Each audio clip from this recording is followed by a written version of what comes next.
विद्यार्थियों, आप सभी का आपके अपने YouTube चैनल पर स्वागत है। आज के इस सेशन में हम कक्षा 12 इतिहास विषय का मॉडल पेपर नंबर 2 देखेंगे। हमने मॉडल पेपर 1 और ब्लूप्रिंट पिछली क्लास में देखा था, जो आप इस चैनल पर प्ले लिस्ट में जाकर देख सकते हो। और इस चैनल पर आपको कक्षा 10 और कक्षा 12 के सभी विषयों के 10-10 मॉडल पेपर हल करवाए जाएंगे, इसलिए जुड़ना न भूलें और अपने दोस्तों के साथ भी शेयर करें ताकि उनको भी इन मॉडल पेपरों का फायदा मिल सके। चलिए आज का सेशन कुछ मोटिवेशनल लाइनों के साथ शुरू करते हैं। कि लहरों से डरकर नौका पार नहीं होती और कोशिश करने वालों की कभी हार नहीं होती। कि लहरों से डरकर नौका पार नहीं होती और कोशिश करने वालों की कभी हार नहीं होती। चलिए आज का सेशन शुरू करते हैं। आपके जो पहला प्रश्न है वो एमसीक्यू प्रश्न संबंधित होगा और इसमें 18 एमसीक्यू पूछा जाएगा। इसमें पहला है, भारतीय पुरातात्विक सर्वेक्षण के पहले डायरेक्टर जनरल कौन थे? भारतीय पुरातात्विक सर्वेक्षण के जो पहले डायरेक्टर जनरल थे वो थे कनिंघम। इसमें आपके ऑप्शन 6 है वो सही है। आगे दूसरा है, अजातशत्रु तथा अशोक जैसे स्तंभों के नाम किन अभिलेखों से प्राप्त हुए? अजातशत्रु और अशोक जैसे जो शासक है इनके नाम है वो प्राकृत अभिलेखों से प्राप्त हुए। इसमें आपके ऑप्शन ए है वो सही है। आगे तीसरा प्रश्न है, दिलमुन के नाम से प्रसिद्ध क्षेत्र कौन सा है? दिलमुन के नाम से आपसे जो प्रसिद्ध क्षेत्र है वो बहरीन है। इसमें ऑप्शन 6 है वो सही है। चौथा प्रश्न है, किन शासकों को उनके मातृ नाम से चिन्हित किया गया? जो सातवां शासक है उनको उनके मातृ नाम से चिन्हित किए गए। इसमें आपके ऑप्शन ब है वो सही है। उसके बाद पांचवा प्रश्न है, सांची का स्तूप कहाँ स्थित है? सांची का स्तूप है वो भोपाल में स्थित है, जो कि आपके मध्य प्रदेश में। इसका आपके ऑप्शन 6 है वो सही है और ये अति महत्वपूर्ण प्रश्न है, आपके परीक्षा में पूछा जा सकता है। उसके बाद छठा प्रश्न है, प्रसिद्ध यात्री जियो बैप्टिस्ट तेवनियर कहाँ का निवासी था? प्रसिद्ध यात्री जियो बैप्टिस्ट है वो आपके फ्रांस का निवासी था। इसमें आपके ऑप्शन ब है वो सही है। आगे सातवां प्रश्न है, कर्नाटक के वीर शैव मत के प्रवर्तक कौन थे? जो कर्नाटक का वीर शैव मत है उसके प्रवर्तक है वो बासवाना थे। इसमें आपके ऑप्शन ड है वो सही है। आगे आठवां प्रश्न है, शेख फरीदुद्दीन गंजे शक्कर की दरगाह कहाँ स्थित है? शेख फरीदुद्दीन गंजे शक्कर की दरगाह है वो अजोधन में स्थित है। इसमें आपके ऑप्शन ड है वो सही है। उसके बाद नौवां प्रश्न है, कोलिन मैकेंजी द्वारा विजयनगर की यात्रा कब की गई? कोलिन मैकेंजी द्वारा विजयनगर की यात्रा है वो सन 1800 ईस्वी में की गई। इसमें आपके ऑप्शन ब है वो सही है। आगे 10वां प्रश्न है, यवन साम्राज्य की स्थापना करने वाला विरुद्ध धारण करने वाला राजा था? यवन साम्राज्य की स्थापना करने वाला विरुद्ध धारण करने वाला राजा है वो कृष्णदेव राय था। इसमें आपके ऑप्शन ड है वो सही है। आगे 11वां प्रश्न है, अफ्रीका व स्पेन से कौन सी फसल भारत आई थी? अफ्रीका व स्पेन से आपके जो मक्का फसल है वो भारत आई थी। इसमें आपके ऑप्शन ब है वो सही है। इसमें आपके परीक्षा में इस प्रकार भी पूछा जा सकता है कि मक्का फसल है वो कहाँ से भारत में आई थी? मक्का फसल है वो अफ्रीका और स्पेन से भारत में आई। उसके बाद आपके 12वां प्रश्न है, पंजाब में शाह नहर की मरम्मत किसके शासनकाल में करवाई गई? पंजाब में जो शाह नहर है उसकी मरम्मत है वो शाहजहां के शासनकाल में करवाई गई। इसमें आपके ऑप्शन ब है वो सही है। उसके बाद 13वां प्रश्न है, स्तंभरारी बंदोबस्त सबसे पहले कहाँ लागू किए गए? स्तंभरारी बंदोबस्त है वो सबसे पहले बंगाल में लागू किए गए। इसमें आपके ऑप्शन ए है वो सही है। उसके बाद 14वां प्रश्न है, अमला किन लोगों को कहा जाता था? अमला जो जमींदार लोगों के द्वारा नियुक्त अधिकारी जो राजस्व इकट्ठा करता था उनको अमला कहा जाता था। इसमें आपके ऑप्शन 6 है वो सही है। उसके बाद 15वां प्रश्न है, सहायक संधि व्यवस्था किसने लागू की? सहायक संधि व्यवस्था वो लॉर्ड वेलेजली ने लागू की। इसमें आपके ऑप्शन ब है वो सही है। उसके बाद 16वां प्रश्न है, एलोरा महाराष्ट्र में एक पूरी चट्टान को काट कर बनाया गया। एलोरा महाराष्ट्र में एक पूरी चट्टान को काट कर वो कैलाशनाथ मंदिर बनाया गया। इसमें आपके ऑप्शन ब है वो सही है। उसके बाद 17वां प्रश्न है, महात्मा गांधी को किसने 1 वर्ष तक ब्रिटिश भारत की यात्रा करने की सलाह दी? महात्मा गांधी को है 1 वर्ष तक ब्रिटिश भारत की यात्रा करने की सलाह गोपाल कृष्ण गोखले ने दी। ये गांधी जी के राजनीतिज्ञ गुरु थे। इसमें आपके ऑप्शन ब है वो सही है। उसके बाद 18वां प्रश्न है, अमृतसर में जलियांवाला बाग हत्याकांड कब हुआ? अमृतसर में जलियांवाला बाग हत्याकांड है वो अप्रैल 1919 में हुआ। इसमें आपके ऑप्शन ए है वो सही। इस प्रकार आपके ये 18 एमसीक्यू प्रश्न पूछे जाएंगे। उसके बाद आपके दूसरा प्रश्न है, रिक्त स्थानों की पूर्ति कीजिए। ईस्ट इंडिया कंपनी के एक अधिकारी खालिद ने ब्राह्मी और खरोष्टी लिपियों का अर्थ निकला। ईस्ट इंडिया कंपनी के एक अधिकारी था जिसका नाम था जेम्स प्रिंस हैम्प। इसने है वो ब्राह्मी और खरोष्टी लिपियों का अर्थ निकाला। उसके बाद दूसरा है, कुंती और निषादी नामक लघु कथा की रचना है वो खालिद ने की। कुंती और निषादी नामक जो लघु कथा है उसकी रचना है वो माँ श्वेता देवी ने की। उसके बाद तीसरा है, भोपाल की नवाब शाहजहां बेगम की आत्मकथा है वो भोपाल की नवाब शाहजहां बेगम की आत्मकथा है वो है ताजुल इकबाल। इसका आपके सही उत्तर होगा ताजुल इकबाल। उसके बाद चौथी खालिद, सुल्तान महमूद ने ख्वारिज्म पर आक्रमण खालिद ईस्वी में किया। सुल्तान महमूद ने ख्वारिज्म पर 1017 ईस्वी में आक्रमण किया। उसके बाद पांचवा है, 1526 ईस्वी में खालिद को पानीपत के युद्ध में हराकर है वो बाबर पहला मुगल बादशाह बना। 1526 ईस्वी में इब्राहिम लोदी को पानीपत के युद्ध में हराकर है वो बाबर भारत का पहला मुगल बादशाह बना। उसके बाद आपके छठी खालिद, सन 1861 में खालजा में गृह युद्ध प्रारंभ हो गए। 1861 में वो अमेरिका में गृह युद्ध प्रारंभ हुआ। ये आपके इस प्रकार से खालिस्तान के प्रश्न पूछे जाएंगे। उसके बाद आपका 23 प्रश्न है अतिलोकरात्मक प्रश्नों से संबंधित है और इसमें आपके 11 एक नंबर के प्रश्न है। उसका उत्तर आपको एक लाइन या एक पंक्ति में देना है। इसमें पहला है हड़प्पा पूर्व की बस्तियों की विशेषताएं क्या थी। हड़प्पा की जो पूर्व की बस्तियां थी वो प्राय छोटी होती थी और इनकी अपनी विशिष्ट मर्द भांड शैली थी। ये आपको कोई दो विशेषताएं बतानी, याद याद नंबर की एक एक विशेषता। उसके बाद दूसरा है सन 1919 में महाभारत का समाज आलोचनात्मक संस्करण तैयार करने हेतु किस विद्वान के नेतृत्व में परियोजना की शुरुआत हुई। सन 1919 में वो महाभारत का समालोचनात्मक संस्करण तैयार करने हेतु संस्कृत के प्रसिद्ध विद्वान वीएस सुकंताकर के नेतृत्व में है वो परियोजना की शुरुआत हुई। उसके बाद तीसरा है महाभारत की विषय वस्तु को किन दो मुख्य शीर्षकों में रखा गया। महाभारत की विषय वस्तु उनको दो शीर्षकों, जिसमें पहला है आख्यान और दूसरा है उपदेशात्मक, इन शीर्षकों में रखा गया।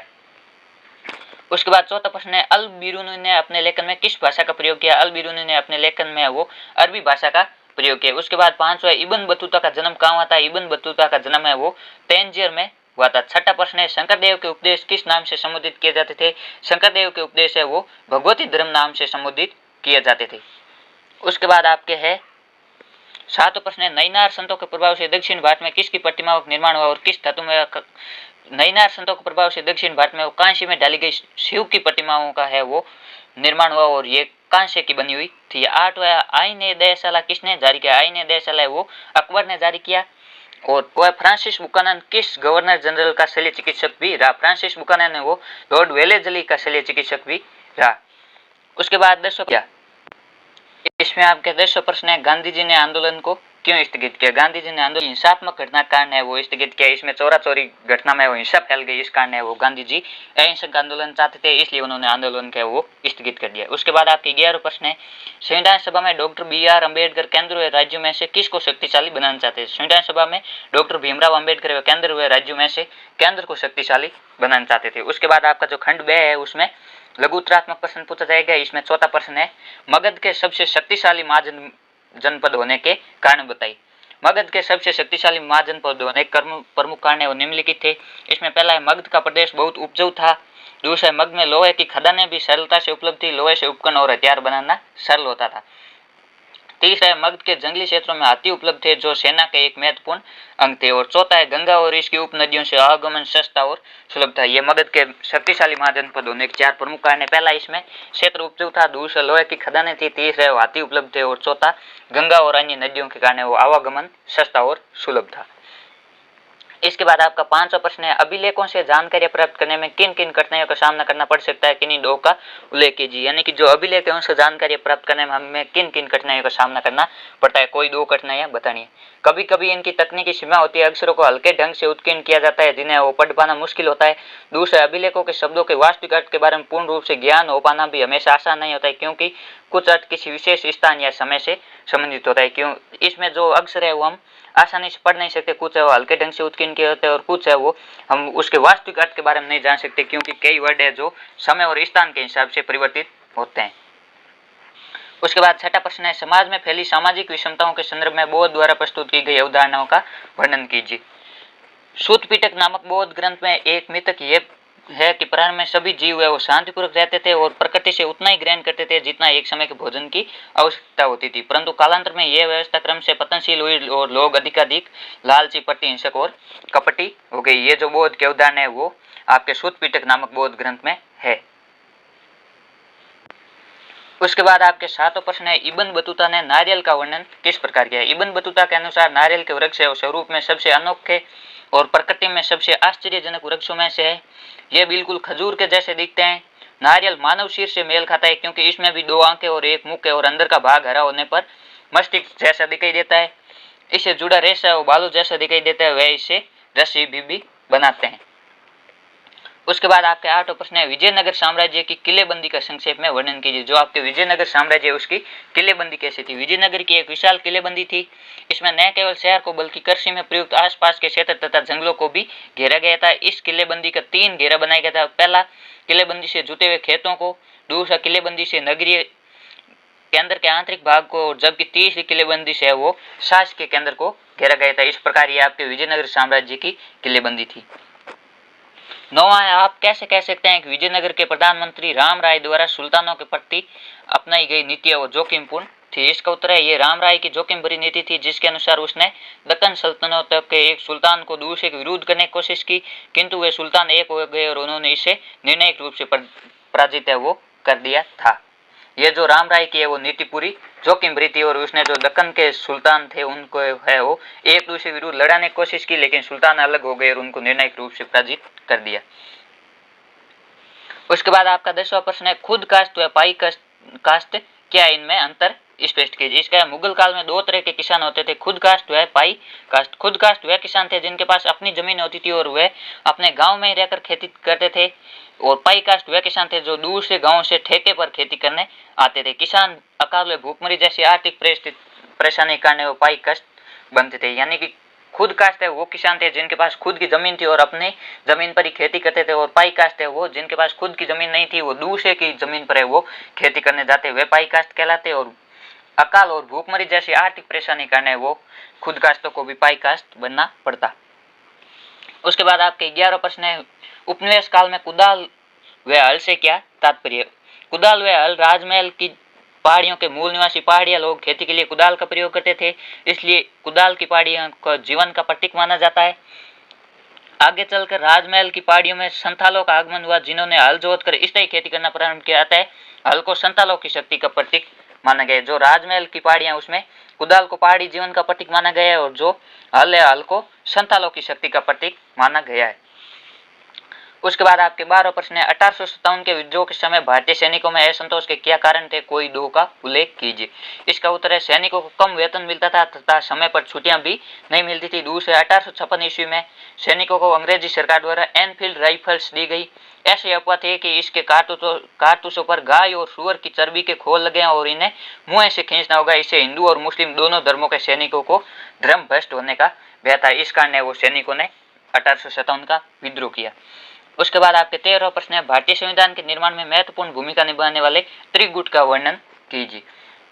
भारतीय संविधान के निर्माण में महत्वपूर्ण भूमिका निभाने वाले त्रिगुट में सबसे पहले आपके पंडित जवाहरलाल नेहरू। पंडित जवाहरलाल नेहरू ने उद्देश्य प्रस्ताव को प्रस्तुत करते हुए स्वतंत्र भारत के संविधान के मूल आदर्शों की रूपरेखा प्रस्तुत की, और त्रिगुट के दूसरे सदस्य सरदार वल्लभ भाई पटेल ने कई महत्वपूर्ण रिपोर्टों के प्रारूप लिखने में विशेष सहायता की, और तीसरे आपके डॉक्टर राजेंद्र प्रसाद ने संविधान सभा के अध्यक्ष के रूप में कार्य किया, और संविधान सभा में वो चर्चा को रचनात्मक यानी क्रिएटिव बनाए रखे। ये आपके संविधान सभा के महत्वपूर्ण त्रिगुट है। उसके बाद आपका जो खंड 6 है वो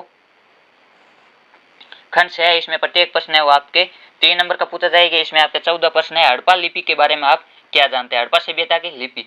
हड़प्पाई मोहर पर एक पंक्ति में कुछ लिखा है जो संभवतः मालिक के नाम और पदवी को दर्शाते हैं।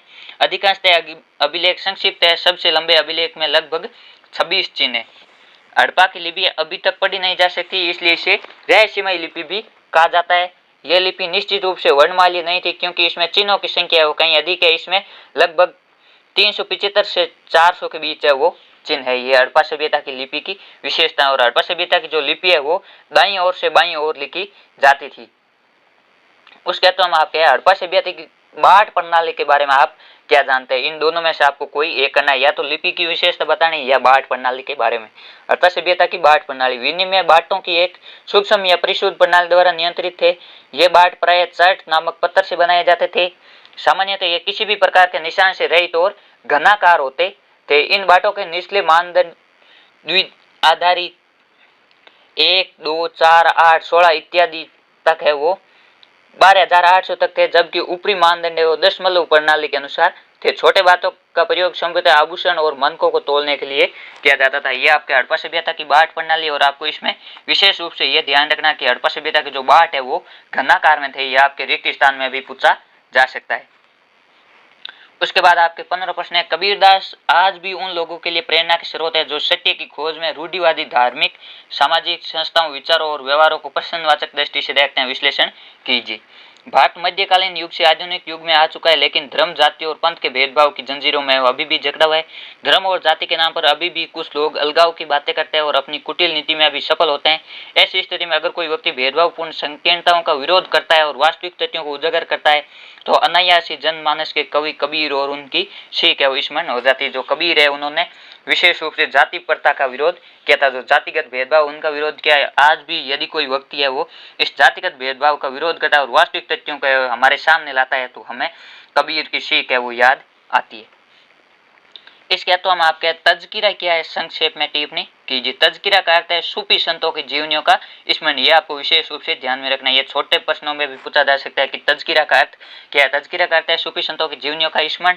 तज़किरा एक प्रकार को समझने में शायक में लिखा गया पहला सूफी तज़किरा मीर खुर्द किरमानी का शियार उल औलिया। सबसे प्रसिद्ध तज़किरा अब्दुल हक महादविश देवली का अखबार उल अख्यार है। सबसे प्रसिद्ध जो आपके तज़किरा है वो है अखबार उल अख्यार। तज़किरा के लेखकों का मुख्य उद्देश्य अपने सिलसिले की प्रधानता स्थापित करना और साथ ही अपनी आध्यात्मिक वंशावली का बखान करना था।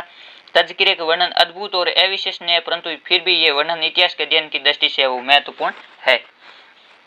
उसके बाद आपके 16 प्रश्न है अंग्रेज अवध पर अधिकार क्यों करना चाहते थे, समझिए। अंग्रेजों की मान्यता थी कि अवध की भूमि नील और कपास की खेती के लिए बहुत लाभदायक थी और इस प्रदेश को उत्तरी भारत के एक बड़े बाजार के रूप में विकसित किया जा सकता था। दूसरा है अंग्रेज मराठा भूमि दोआब कर्नाटक पंजाब बंगाल आदि पर अपना आधिपत्य स्थापित कर चुके थे।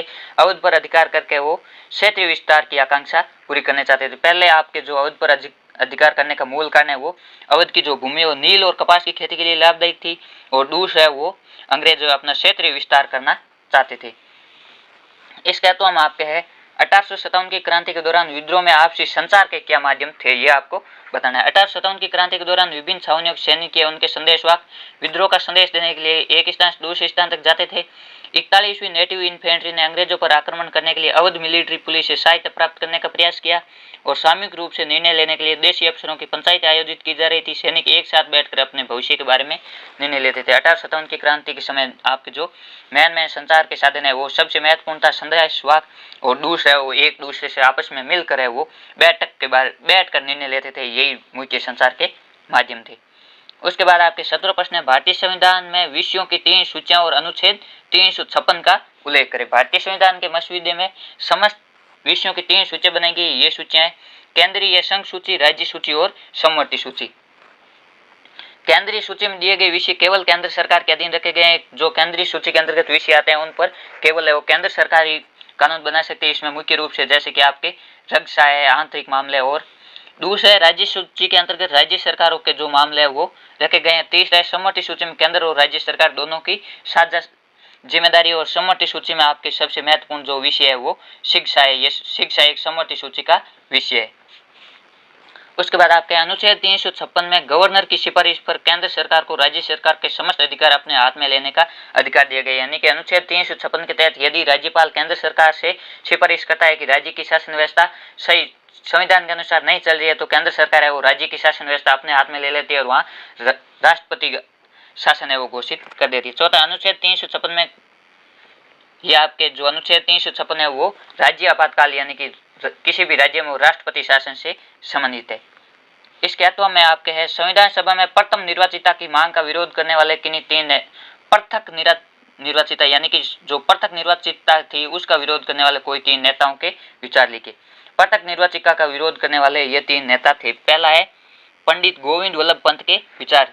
ये प्रस्ताव न केवल राष्ट्र के लिए नहीं बल्कि अल्पसंख्यकों के लिए भी खतरनाक है। उनका मानना था कि पृथक निर्वाचिका अल्पसंख्यकों के लिए भी आत्मघाती साबित होगी जो उन्हें कमजोर बना देगी और शासन में उन्हें प्रभावी हिस्सेदारी नहीं मिल पाएगी। दूसरा है बेगम एजाज रसूल के विचार। बेगम एजाज रसूल को लगता था कि पृथक निर्वाचिका आत्मघाती साबित होगी क्योंकि इसे अल्पसंख्यक है वो बहुसंख्यकों से कट जाएंगे। तीसरा है महात्मा गांधी द्वारा विरोध। महात्मा गांधी ने भी पृथक निर्वाचिका का विरोध किया। गांधी जी ने यह कहते हुए विरोध प्रकट किया था कि पृथक निर्वाचिका की मांग करने से ये समुदाय 6 समुदायों से हमेशा के लिए वो कट जाएंगे और अलग थलग पड़ जाएंगे। यह आपके जो पृथक निर्वाचिता का विरोध करने वाले 3 नेता थे। उसके बाद आपका जो खंड 2 है वो निम्नात्मक प्रश्नों से संबंधित है और इसमें 18 प्रश्न है। बौद्ध ग्रंथ किस प्रकार तैयार और सुरक्षित किया जाता है। बौद्ध ग्रंथों को तैयार और संरक्षित करना। बौद्ध धर्म के संस्थापक महात्मा बुद्ध अन्य शिक्षकों की भांति चर्चा और वार्तालाप करते हुए मौखिक शिक्षा देते थे। स्त्री पुरुष और बच्चे इन प्रश्नों को सुनते थे और इन पर चर्चा करते थे। बुद्ध की शिक्षाओं को उनके जीवन काल में लिखा नहीं गया। उनकी मृत्यु के बाद 5वीं 4वीं सदी ईसा पूर्व में उनके शिष्यों ने वरिष्ठ श्रवणों की एक सभा वैशाली में आयोजित की। वहीं पर उनकी शिक्षाओं का संकलन किया गया और इन संग्रह को वो त्रिपिटक कहा गया। जब तक गौतम बुद्ध है वो जीवित थे तब तक उनकी शिक्षा को नहीं लिखा गया, और उसके बाद जो उनके शिष्य थे उन्होंने वरिष्ठ जो श्रवण थे उनकी एक सभा आयोजित की और फिर उनकी शिक्षाओं का संकलन किया गया। इसमें पहला है त्रिपिटक। त्रिपिटक का शाब्दिक अर्थ है विभिन्न प्रकार के ग्रंथों को रखने के लिए 3 टोकरे। त्रिपिटक है वो 3 है। इन त्रिपिटकों में पहला है विनय पिटक। इसमें संज्ञा बौद्ध मठों में रहने वाले बौद्ध भिक्षुओं और भिक्षुणियों के लिए आचरण संबंधी नियमों का संग्रह, यानी कि जो संज्ञा बौद्ध मठों में रहते थे बौद्ध भिक्षु और भिक्षुणियां, उनके जो आचरण है उनसे संबंधित नियमों का संग्रह। और सूत पिटक, इसमें बुद्ध की शिक्षाओं का संग्रह। और अभिधम पिटक, इसमें बौद्ध धर्म के दार्शनिक सिद्धांतों का विवेचन है। प्रत्येक पिटक के अंतर्गत कई ग्रंथ होते थे। बाद के युगों में बौद्ध विद्वानों इन ग्रंथों पर है वो टीकाएं भी लिखी। दूसरा है दीपदंश तथा महावंश। जब बौद्ध धर्म का श्रीलंका जैसे नए क्षेत्रों में प्रसार हुआ तब दीपवंश यानी कि द्वीप का इतिहास तथा महावंश मान इतिहास जैसे क्षेत्र विशेष के बौद्ध इतिहास को लिखा गया। इनमें से कई रचनाओं बुद्ध की जीवनी लिखी गई है। अधिकांश पुराने ग्रंथ है वो पाली में है और कालांतर में संस्कृत में भी इन ग्रंथों की रचना की गई। उसके बाद आपके तीसरा है बौद्ध ग्रंथों का संरक्षण। जब बौद्ध धर्म का पूर्वी एशिया में प्रसार हुआ तब फारसियन और स्वेन हात्सांग जैसे तीर्थयात्री बौद्ध ग्रंथों की खोज में चीन से भारत आए थे। वे अनेक बौद्ध ग्रंथ अपने देश ले गए जहाँ विद्वानों ने इनका अनुवाद किया। भारत के बौद्ध शिक्षक भी दूर दराज के देशों में गए। बुद्ध की शिक्षाओं का प्रचार प्रसार करने के लिए वे अनेक ग्रंथ भी अपने साथ ले गए। कई शताब्दियों तक ये पांडुलिपियां एशिया के भिन्न भिन्न देशों में स्थित बौद्ध विहारों में संरक्षित थी। पाली, संस्कृत, चीनी और तिब्बती भाषा में इन ग्रंथों से आधुनिक अनुवाद है वो तैयार की गई। इस प्रकार जो बौद्धिक ग्रंथ है उनका संरक्षण किया गया। उसके अथवा में आपके नियतिवादियों एवं भौतिकवादियों के विचारों की विवेचना कीजिए। जो नियतिवादी है उनके विचार है कि सब कुछ पूर्व निर्धारित है। नियतवादियों के अनुसार सब कुछ पूर्व निर्धारित है। सुख और दुख पूर्व निर्धारित मात्रा में माफ कर दिए गए हैं। इन्हें संसार में बदला नहीं जा सकता, इन्हें बढ़ाया या घटाया नहीं जा सकता। जैसे धागे का गोला फेंक देने पर लुढ़कते लुढ़कते अपनी पूरी लंबाई तक खुलता जाता है, उसी प्रकार मूर्ख और विद्वान दोनों ही पूर्व निर्धारित मार्ग से होते हुए दुखों का निदान है वो करेंगे। यानी कि सुख और दुख है वो जीवन में सब कुछ पूर्व निर्धारित है, ये इनको संसार में वो बदला नहीं जा सकता। ये नियतवादियों के विचार है। इसका दूसरा है कर्म मुक्ति की निरर्थक आशा करना। नियतवादियों का कहना है कि बुद्धिमान लोग ये विश्वास करते हैं कि वे अपने सद्गुणों और तपस्या के बल पर कर्म मुक्ति प्राप्त करेंगे। इसी प्रकार मूर्ख लोग उन्हीं कार्यों को संपन्न करके शनै शनै धीरे धीरे कर्म मुक्ति प्राप्त करने की आशा करते हैं, परंतु उनका यह सोचना गलत है तथा दोनों में से कोई भी कुछ नहीं कर सकता। इसलिए लोगों के भाग्य में जो कुछ लिखा है उन्हें भोगना ही पड़ेगा। ये जो नियतिवादी है वो भाग्य पर विश्वास करते हैं। इसके बाद में आपके भौतिकवादियों के विचार। अजित के संबलीन नामक व्यक्ति भौतिकवादियों के वो प्रमुख दार्शनिक थे। भौतिकवादियों के प्रमुख विचार निम्नलिखित है। संसार में दान, यज्ञ या चढ़ावे जैसी कोई वस्तु नहीं होती। इस दुनिया या दूसरी दुनिया जैसी किसी वस्तु का कोई अस्तित्व नहीं होता। यानी कि इन भौतिकवादियों को मानना था कि संसार में दान है, यज्ञ है, चढ़ावा ऐसी कोई वस्तु नहीं होती। दूसरा है मनुष्य 4 तत्वों से बना होता है। जब उसकी मृत्यु होती है तब मिट्टी वाला अंश पृथ्वी में, जल वाला अंश जल में, गर्मी वाला अंश है वो आग में और सांस का अंश है वायु मिल जाता है और उसकी इंद्रिया वो अंतरिक्ष का भाग बन जाती है। उनके अनुसार जो मानव का शरीर है वो 4 तत्वों से मिलकर बना है। तीसरा है दान देने की बात मूर्खी का सिद्धांत है। ये सिद्धांत ऐसे है कुछ मूर्ख एवं विद्वान दोनों ही कटकर नष्ट हो जाते हैं। मृत्यु के बाद है वो कोई नहीं बचता। ये भौतिकवादियों के विचार है। उसके बाद आपके 1900 प्रश्न है निजी पत्र और आत्मकथाओं से किसी व्यक्ति के बारे में क्या पता चलता है। ये स्रोत है वो सरकारी ब्यूरो से किस प्रकार भिन्न है। निजी पत्र और आत्मकथाओं से किसी व्यक्ति के बारे में हमें वो निम्नलिखित जानकारी प्राप्त होती है। सबसे पहला है संपूर्ण जीवन वर्ष। आत्मकथाओं या पत्रों से संबंधित व्यक्ति के संपूर्ण जीवन काल, जन्म स्थान, उनकी पारिवारिक पृष्ठभूमि, शिक्षा, व्यवसाय, रुचियों, कठिनाइयों तथा जीवन में आए उतार चढ़ाव का पता लग जाता है। आत्मकथा में जीवन से जुड़ी घटनाएं भी शामिल होती है। दूसरा है कांग्रेस के आदर्श और प्राथमिकताएं। निजी पत्र जो राष्ट्रीय आंदोलन के समय डॉक्टर राजेंद्र प्रसाद द्वारा नेहरू जी को लिखे गए या नेहरू जी ने गांधी जी को लिखे या गांधी जी नेहरू जी या अन्य नेताओं को समय समय पर लिखे, उसे कांग्रेस के आदर्श कैसे विकसित हुए, कांग्रेस के कार्यक्रम और प्राथमिकताएं क्या थी, इनका पता लग जाता है। समय समय पर उठने वाले आंदोलन में गांधी जी की क्या भूमिका रही, ये हमें उस समय लिखे पत्रों से पता चलता है। इन पत्रों से हमें कांग्रेस की जो आंतरिक कार्य प्रणाली और राष्ट्रीय आंदोलन के बारे में अलग अलग नेताओं के दृष्टिकोणों का भी पता चलता है। इस प्रकार हमें है वो निजी पत्रों और आत्मकथा किसी व्यक्ति के संपूर्ण जीवन वर्ष जान सकते हैं और जो कांग्रेस के आदर्श और प्राथमिकताएं क्या थी उनको भी जान सकते हैं। विभिन्न नेताओं की चारित्रिक विशेषताएं या त्रुटियों की भी जानकारी मिल जाती है। निजी पत्रों के माध्यम से विभिन्न राष्ट्रीय नेताओं की चारित्रिक विशेषताएं या त्रुटियों की जानकारी मिल जाती है। यानी कि जो राष्ट्रीय स्तर के नेता थे उनकी जो चारित्रिक क्या विशेषताएं थी या उनमें क्या अवगुण थे, इन सब की हमें जानकारी मिलती है। उसके बाद आपके सरकारी ब्यूरो और निजी पत्रों में अंतर। सरकारी ब्यूरो और निजी पत्रों में आत्मकथा है बिल्कुल अलग अलग होती है। सरकारी ब्यूरो है प्राय गुप्त रूप से लिखे जाते हैं। ये लिखाने वाली सरकार और लिखने वाले विवरणदाता या लेखकों के पूर्वाग्रह नीतियों और दृष्टिकोणों से प्रभावित होते हैं। जो आपके सरकारी ब्यूरो है वो जो सरकार लिखाती है उनसे और जो लिखने वाले उन दोनों की विचारधाराओं से प्रभावित होते हैं। दूसरी ओर प्राय निजी पत्र दो व्यक्तियों के बीच में आपसी संबंध, विचारों के आदान प्रदान और निजी स्तर से जुड़ी सूचनाएं देने के लिए होते हैं। किसी भी व्यक्ति की आत्मकथा उसकी ईमानदारी, निष्पक्षता और सच्चे विवरण पर उसका मूल्य है वो निर्धारित करती है। जो आत्मकथा है वो जैसा जीवन में घटित होता है वैसा ही उसमें दिखाया जाता है। इसी तरह सरकारी ब्यूरो से आत्मकथा और निजी पत्र है वो बिल्कुल भिन्न होते हैं। उदाहरण के लिए गांधी जी ने अपनी आत्मकथा में अपनी बुराइयों को भी दर्शाया और अच्छाइयों को भी दर्शाया। इस प्रकार जो आत्मकथा होती है वो हमेशा सत्य आधारित होती है। उसमें कोई भी व्यक्ति अपने जीवन के गुण और अवगुण दोनों बताता है। इसके अलावा में आप कैसे कह सकते हैं कि भारत छोड़ो आंदोलन है वो सही मायने में एक जन आंदोलन था, यानी कि इसमें सभी वर्गों के लोग है वो शामिल थे। भारत छोड़ो आंदोलन सही मायने में एक जन आंदोलन था। इसे निम्न प्रकार से स्पष्ट है वो किया जा सकता है। क्रिप्स मिशन की विफलता के बाद छोड़ो आंदोलन शुरू करने का फैसला लिया। अगस्त 1942 में मुंबई में कांग्रेस के विशेष अधिवेशन में गांधी जी का भारत छोड़ो प्रस्ताव पास कर दिया गया। तीसरा है, सरकार ने भारत छोड़ो आंदोलन की घोषणा के बाद अगस्त 1942 में गांधी जी, नेहरू जी आदि अनेक प्रमुख नेताओं को गिरफ्तार कर लिया। इसके बावजूद देश भर के युवाओं द्वारा संपूर्ण भारत में वो हड़तालें और सरकार विरोधी आंदोलन हुए। कांग्रेस में जयप्रकाश नारायण जैसे समाजवादी सदस्य भूमिगत प्रतिरोध गतिविधियों में वो सबसे सक्रिय थे। जो जेपी नारायण है वो भूमिगत होकर वो विरोध की गतिविधियों में सक्रिय रहते थे। उसके बाद आपके चौथा कारण है, पश्चिम में सतारा और पूर्व में मेदिनीपुर जैसे कई जिलों में स्वतंत्र सरकार प्रति सरकार की स्थापना कर दी गई। उन्होंने जन आंदोलनों का आयोजन किया और रचनात्मक कार्य किए। उसके बाद आपके पांचवा है, अंग्रेजों ने आंदोलन के प्रति सख्त रवैया अपनाए, फिर भी इस विद्रोह को दबाने में सरकार को साल भर से अधिक समय लगा। छठा कारण है, इस आंदोलन से भारत में राजनीतिक जागृति हुई। भारत छोड़ो आंदोलन सही मायने में एक जन आंदोलन था जिसमें लाखों आम हिंदुस्तानी लोग शामिल थे। इसके फलस्वरूप भारत में वो राजनीतिक जागृति में वृद्धि हुई। अब ब्रिटिश सरकार को पता चल गया कि अब वह वो भारत में अधिक दिनों तक शासन नहीं कर पाएगी। इस आंदोलन ने युवाओं को बड़ी संख्या में अपनी ओर आकर्षित किया। उन्होंने अपने कॉलेज छोड़कर वो जेल का रास्ता अपनाया और 8 जून 1944 में गांधी जी को जेल से रिहा कर दिया गया। उसके बाद आपके 20 प्रश्न है वो भारत के मानचित्र संबंधित होगा और इसमें आपके 5 स्थान पूछे जाएंगे और ये 5 नंबर का होगा। ये आपके पाठ्य पुस्तक से पूछा जाएगा। इसमें 5 कहता हूँ मैं, 5 दिया आपको, या तो ऊपर वाले 5 करने या नीचे अथवा वाले है वो 5 करने। इसमें सबसे पहला है भाबरू, दूसरा अजमेर, तीसरा मद्रास, चौथा शेलापुर और 5वां भड़ोच।